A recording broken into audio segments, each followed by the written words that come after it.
Welcome back, dear viewers. We've been joined here in the series of Hala Kuwait with our special guest, Fawzi Khalifa Al Musallam. He's a life coach, and it's a pleasure to have you here in the series of Hala Kuwait. Thank you. Thank you so much. Thank you for having me. It's our pleasure. And during his last trip, he made it to the Mount Kilimanjaro, which is a dormant volcano in the United Republic of Tanzania. And I think that's really amazing achievement. So can you tell us more about it? It's been an interesting experience. And actually, this is not my first trip to Kilimanjaro. It's the second trip. I've done the first one 4 years ago. However, I could not summit, unfortunately, due to my body not adapting to the high altitude. So this year, and it was not really a solid plan, but I was chatting with my personal trainer in the gym and was telling him about my experience, the last experience, and that I am considering going again. And he immediately said, I would like to go and I would like to be there with you. So let's prepare for it. And so it started. We started planning. This was in April. We went on the 21st of June, and we have summited on the 30th of June. So as they say, mission accomplished on that day, and it was a beautiful experience really to have. I'm sure it was, and as you mentioned, this is your second time. So what was some of the challenges that you faced, even like during the first time you said you had some challenges with the altitude. So what was it like the second time you tried it? The physical part is an important part, and we prepared for it, you know, in the gym by running, trying different breathing exercises. But the second challenge, which is really for the body to adapt to the high altitude and to acclimatize with the different altitudes over the 7 days that we are moving from one camp to the other. And the other challenge, which was really difficult is the mental challenge, because there are times where you feel exhausted, you feel tired, you see the rocks in front of you, and you say, am I really going to make it? But you just take a deep breath, and having trust in the team that is with you, and you are able to overcome that. I think that's very important what you mentioned, to stay focused on the target, even if you are facing a lot of difficulties and even doubts along the way, to have even, as you mentioned, you had your personal trainer with you. And I'm sure there's a lot of people who are going through that trip as well. So you said it's 7 days going from camp to camp. So Yes. How many hours do you spend walking from camp to camp? Actually, at face value, when you look at it, when you start the day, our guide will say we have 5 or 6 kilometers to do today. But actually, it's not a linear 5 or 6 kilometers, okay? There is a lot of ups and downs, going through different climates, going through different terrains as well. On average, I would say the shortest was 7.5 hours. It lasted on some days for 12 or 13 hours as well. That's a lot of hours, I think. And so how do you actually prepare for that? You mentioned you had your personal trainer, you were preparing with him from April.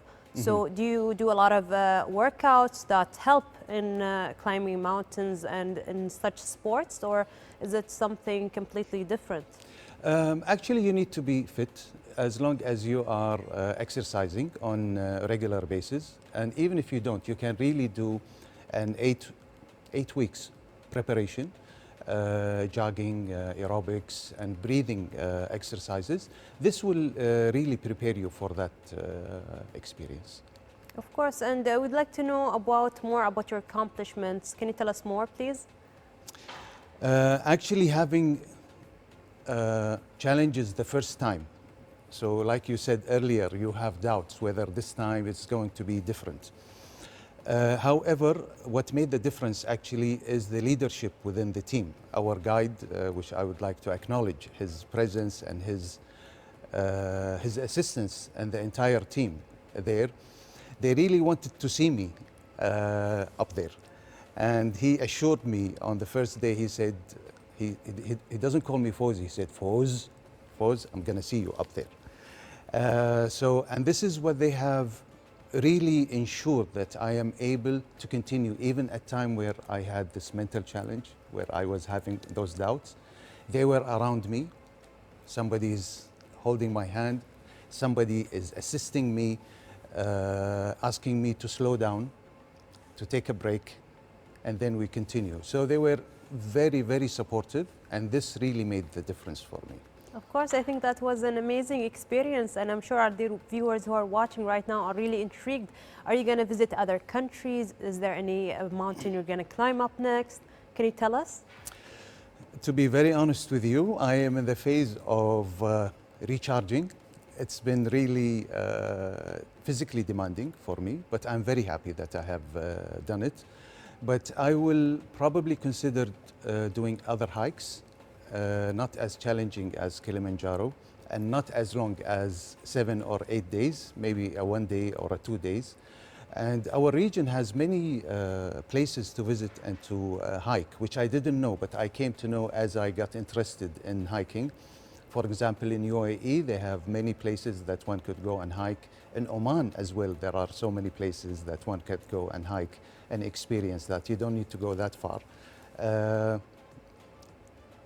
Yes, I would definitely like to do it again. Of course, and for the future, I think our dear viewers are really interested in some tips about the plans of hikings. So is there any tips you can tell them about what you went through and what we wished that you knew before they went on this hike?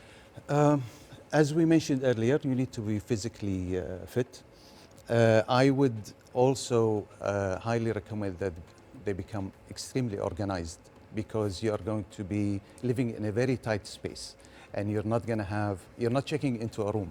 You're going to have a very small tent where you're going to have your bag with all of your gear and all of your equipment. So you need to be extremely organized. You need, especially for in a high altitude like Kilimanjaro, you need to drink a lot of water to compensate for the lack of oxygen. You need to also have plenty of snacks, energy bars, dates, and so on during the trip to keep the momentum, to get the energy that you need during that hike. And most important, have fun. Enjoy it. Thank you so much for your time and for sharing this amazing experience. It's a pleasure to have you here in the series of Halak Kuwait. Thank you. Thank you so much, and thank you for having me. Thank you. Thank you. Dear viewers, we had with us Fawzi Khalifa Al Musallam, life coach. So let's move on to our next report. It's about the giant sequoia trees. Let's have a look at it. Stay tuned.